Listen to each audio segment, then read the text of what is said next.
Hello प्यारे बच्चों। तो आज मैं कक्षा 7 को हिंदी व्याकरण में पाठ 9 पढ़ाऊँगा। पाठ 9 का नाम है क्रिया का काल। क्या है पाठ का नाम? क्रिया का काल। काल किसे कहते हैं? पहले देखो पढ़ते हैं इसमें काल आया।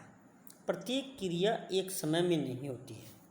कुछ क्रियाएं बीते हुए समय में होती हैं, कुछ वर्तमान तथा कुछ आने वाले समय में होती हैं। जैसे प्रभा खाना खा रही थी, अतुल पत्र लिखता है, निशा विद्यालय जाएगी। उपर्युक्त वाक्यों से क्रमशः बीते हुए समय, चल रहे समय तथा आने वाले समय का बोध होता है। क्रिया द्वारा व्यक्त कार्य के समय के आधार पर ही क्रिया का काल निश्चित किया जाता है। क्रिया का वह रूप जिससे कार्य के करने अथवा होने के समय का बोध होता है, काल कहा जाता है।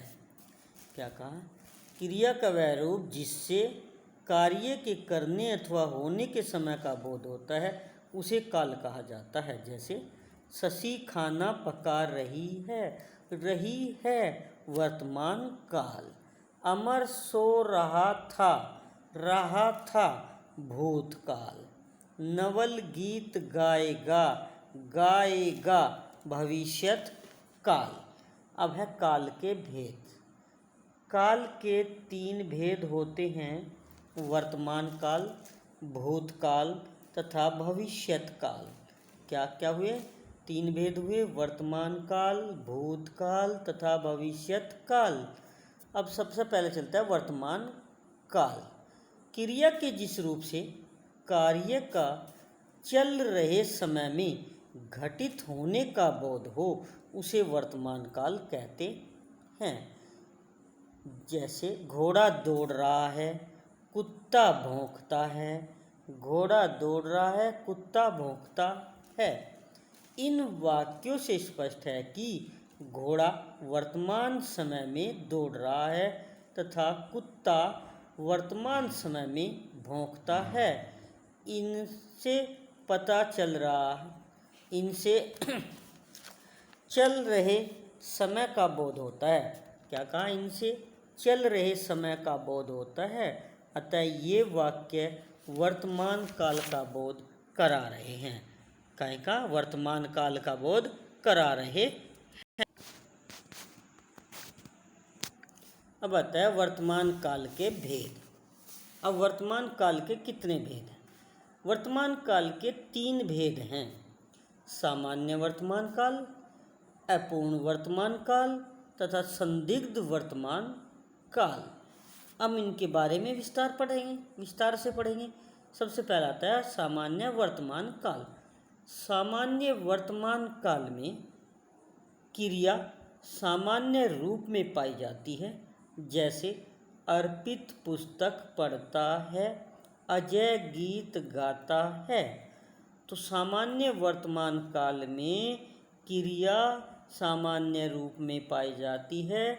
जैसे अर्पित पुस्तक पढ़ता है, अजय गीत गाता है। वर्तमान काल। अपूर्ण वर्तमान काल। अपूर्ण वर्तमान काल में कार्य वर्तमान समय में चल रहा होता है। जहाँ कार्य पूरा न हुआ हो, चल रहा हो, वहाँ अपूर्ण वर्तमान काल होता है। जैसे सोनिया पत्र लिख रही है, पक्षी आकाश में उड़ रहे हैं। तो इसमें समय नहीं दिया, पता नहीं कब से उड़ रहे हैं, कब से पत्र लिख रही है। तो अपूर्ण, जो पूरा न हुआ हो। इन वाक्यों की क्रियाओं से स्पष्ट है कि लिखने तथा उड़ने की क्रियाएं अभी चल रही हैं। ये वाक्य अपूर्ण वर्तमान काल में हैं।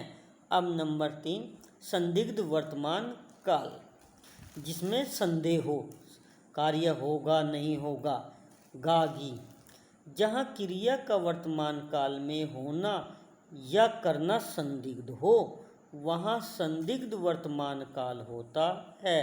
जैसे तुम्हारी बहन आती होगी, तुम्हारी बहन आती होगी, अस्पताल बंद होगा, यानी संदेह है, संदिग्ध लग रहा है। इन वाक्यों की क्रियाओं से स्पष्ट है कि बहन के आने तथा अस्पताल बंद होने के कार्यों के वर्तमान काल में होने में संदेह है। अतः ये वाक्य संदिग्ध वर्तमान काल के उदाहरण है। अब आता है भूतकाल। क्रिया के जिस रूप से काम का होना बीते हुए समय में पाया जाए उसे भूतकाल कहते हैं। क्या कहा?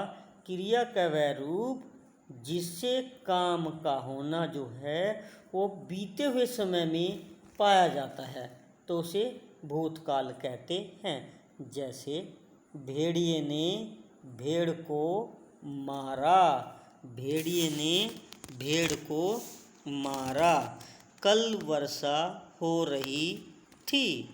इन वाक्यों की क्रियाओं से स्पष्ट है कि भेड़िए ने भेड़ को बीते हुए समय में मारा था तथा वर्षा बीते हुए समय में हो रही थी। अतः ये क्रियाएं भूतकाल को व्यक्त करती हैं। अब भूतकाल के भेद। भूतकाल के निम्नलिखित 6 भेद होते हैं। नंबर 1 सामान्य भूतकाल, नंबर 2 आसन भूतकाल, नंबर 3 पूर्ण भूतकाल, नंबर 4 अपूर्ण भूतकाल, नंबर 5 संदिग्ध भूतकाल और नंबर 6 हेतुमद भूतकाल। तो सबसे पहला आता है सामान्य भूतकाल। सामान्य भूतकाल भूतकाल का सामान्य रूप होता है। जैसे राजेश मेरे घर आया, सीमा ने पत्र लिखा। तो यहाँ सामान्य बात हुई बिल्कुल। इसके बाद आता है आसन भूतकाल। क्रिया के जिस रूप से कार्य के अभी अभी समाप्त होने का बोध होता है उसे आसन भूतकाल कहते हैं। जैसे आशीष ने खाना खा लिया है, अनुज आया है, यानी कार्य जो है अभी अभी समाप्त हुआ। अनुज अभी अभी आया और आशीष ने खाना अभी अभी खाया। इन वाक्यों में खाना खाने तथा आने की क्रियाएं हाल ही में संपन्न हुई हैं। अतः ये क्रियाएं आसन भूतकाल को व्यक्त करती हैं। इसके बाद आता है पूर्ण भूतकाल। क्या आता है? पूर्ण भूतकाल। क्रिया के जिस रूप से कार्य के बहुत पहले ही समाप्त होने का बोध होता है उसे पूर्ण भूतकाल कहते हैं। क्या कहा? पूर्ण भूतकाल। क्रिया के जिस रूप से कार्य के बहुत पहले ही समाप्त होने का बोध होता है उसे पूर्ण भूतकाल कहते हैं। जैसे अमन ने अपना पाठ याद कर लिया था, दादी जी चाय पी चुकी थी, यानी काफ़ी समय पहले।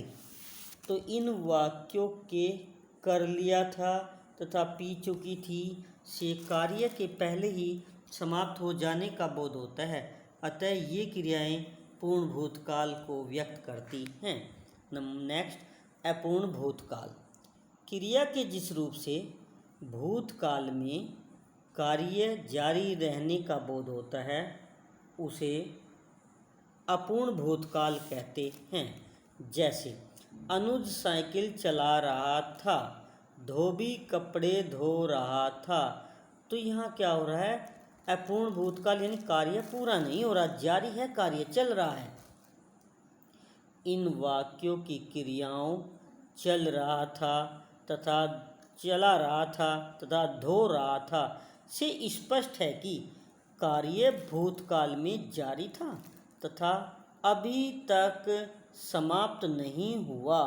अतः ये क्रियाएं अपूर्ण भूतकाल को व्यक्त करती हैं। अब नेक्स्ट आता है संदिग्ध भूतकाल। संदेह जहाँ होता है। क्रिया के जिस रूप से भूतकाल की क्रिया के होने में संदेह होता है वहाँ क्रिया संदिग्ध भूतकाल में होती है। जैसे माता जी ने खाना बनाया होगा, होगा यानी सही नहीं पता, संदेह है। आपका परीक्षा फल आ गया होगा यानी आ गया होगा, होगा तो यहाँ संदेह है कार्य में। इन वाक्यों की क्रियाएं बनाया होगा तथा आ गया होगा यह स्पष्ट नहीं करती कि कार्य भूतकाल में पूरा हुआ अथवा नहीं, अतः ये संदिग्ध भूतकाल के उदाहरण हैं। अब नेक्स्ट आता है हेतु, हेतुमद भूतकाल। जहाँ भूतकाल की एक क्रिया दूसरी क्रिया पर निर्भर होती है वहाँ हेतु, हेतुमद भूतकाल होता है। क्या कहा? एक क्रिया दूसरी क्रिया पर निर्भर होती है जहाँ, तो वहाँ हेतु, हेतुमद भूतकाल होता है। जैसे राम आता तो मैं भी चलता, यदि राम आता तो मैं भी चलता। यदि वर्षा होती तो मौसम ठंडा हो जाता। तुम पढ़ते तो पास हो जाते। यानी पहली क्रिया जो है दूसरी पर निर्भर कर रही है। वह दवा खाता तो जल्दी ठीक हो जाता, यानी अगर दवा खाता तो ठीक हो जाता, वह पढ़ता तो पास हो जाता, वर्षा होती तो मौसम ठंडा हो जाता। उपर्युक्त प्रत्येक वाक्य में दो क्रियाएं हैं। प्रत्येक वाक्य की क्रियाएं एक दूसरे पर निर्भर हैं, अतः ये हेतु, हेतुमद भूतकाल को व्यक्त करती हैं। एक क्रिया दूसरी पर निर्भर हो वहाँ हेतु, हेतुमद भूतकाल होता है। भविष्यत्काल, क्रिया के जिस रूप से आने वाले समय में होने का बोध हो उसे भविष्यत्काल कहते हैं। यानी कार्य का जो है आने वाले समय में होने का जहाँ बोध होता है वहाँ भविष्यत्काल होता है। जैसे राहुल स्कूल जाएगा, जाएगा, आशीष खाना खाएगा, यानी आने वाले समय का ज्ञान करा रहे हैं। इन वाक्यों में प्रयुक्त क्रियाओं से स्पष्ट है कि राहुल आने वाले समय में स्कूल जाएगा तथा आशीष आने वाले समय में खाना खाएगा, अतः ये भविष्यत्काल को व्यक्त करती हैं, अर्थात आने वाले समय को व्यक्त करती हैं। अब है भविष्यत्काल के भेद। भविष्यत्काल के तीन भेद होते हैं। सामान्य भविष्यत्काल, संभाव्य भविष्यत्काल, हेतु, हेतुमद भविष्यत्काल। सामान्य भविष्यत्काल, संभाव्य भविष्यत्काल, हेतु, हेतुमद भविष्यत्काल। अब पहला नंबर सामान्य भविष्यत्काल। क्रिया के जिस रूप से भविष्यत्काल में सामान्य रूप से क्रिया का होना प्रकट हो उसे सामान्य भविष्यत्काल कहते हैं। ये क्या कहा? क्रिया के जिस रूप से भविष्यत्काल में सामान्य रूप से क्रिया का होना प्रकट हो उसे सामान्य भविष्यत्काल कहते हैं। जैसे वह किताब पढ़ेगा, दिव्या ट्रेन से दिल्ली जाएगी, वे गाना गाएंगे, हम घूमने जाएंगे। अब संभाव्य भविष्यत्काल। क्रिया के जिस रूप से भविष्यत में उसके होने की संभावना का पता चलिए, क्रिया के जिस रूप से भविष्य में उसके होने की संभावना का पता चले उसे संभाव्य भविष्यत्काल कहते हैं। जैसे शायद हम दिल्ली घूमने जाएंगे, शायद आज मेरे मामा आएंगे। यानी भविष्य में कार्य का संभावना है, हो भी सकता है और नहीं भी। हेतु, हेतुमद भविष्यत्काल। इसमें भविष्यत्काल की एक क्रिया दूसरी क्रिया पर आधारित होती है, यानी एक क्रिया दूसरी क्रिया पर निर्भर होती है। जैसे अगर वर्षा अच्छी होगी तो फसल भी अच्छी होगी, अगर वर्षा अच्छी होगी तो फसल भी अच्छी होगी, मन लगाकर पढ़ोगे तो अच्छे अंक पाओगे। तो प्यारे बच्चों, ये पाठ समाप्त हुआ, मैंने पढ़ा दिया। आप भी इसको पढ़ें 2-4 बार और समझें। जितनी बार पढ़ोगे इतनी बार आसान हो जाता है। अब आते हैं आओ दोहराले। जो ये दोहराले में होते हैं 5-7 जो भी नंबर होते हैं पॉइंट, इनको ज़रूर पढ़ना चाहिए क्योंकि पूरे पाठ का सार इन्हीं के अंदर होता है। पहला पॉइंट, क्रिया का वह रूप जिससे कार्य के करने अथवा होने के समय का बोध होता है काल कहा जाता है। नेक्स्ट, काल के मुख्य 3 भेद होते हैं, वर्तमान काल, भूतकाल तथा भविष्यत काल। नेक्स्ट, क्रिया के जिस रूप से चल रहे समय में होने का बोध हो उसे वर्तमान काल कहते हैं। वर्तमान काल के 3 भेद होते हैं, सामान्य वर्तमान काल, अपूर्ण वर्तमान काल तथा संदिग्ध वर्तमान काल। नेक्स्ट नंबर, क्रिया के जिस रूप से क्रिया के बीते हुए समय में होने का बोध हो उसे भूतकाल कहते हैं। इसके 6 भेद होते हैं, सामान्य भूतकाल, आसन भूतकाल, पूर्ण भूतकाल, अपूर्ण भूतकाल, संदिग्ध भूतकाल तथा हेतुमद भूतकाल। हेतुमद भूतकाल। तो यहाँ भूतकाल के 6 भेद थे, सामान्य भूतकाल, आसन भूतकाल, पूर्ण भूतकाल, अपूर्ण भूतकाल, संदिग्ध भूतकाल तथा हेतुमद भूतकाल। नेक्स्ट नंबर, क्रिया के जिस रूप से आने वाले समय में होने का बोध हो उसे भविष्यत काल कहते हैं।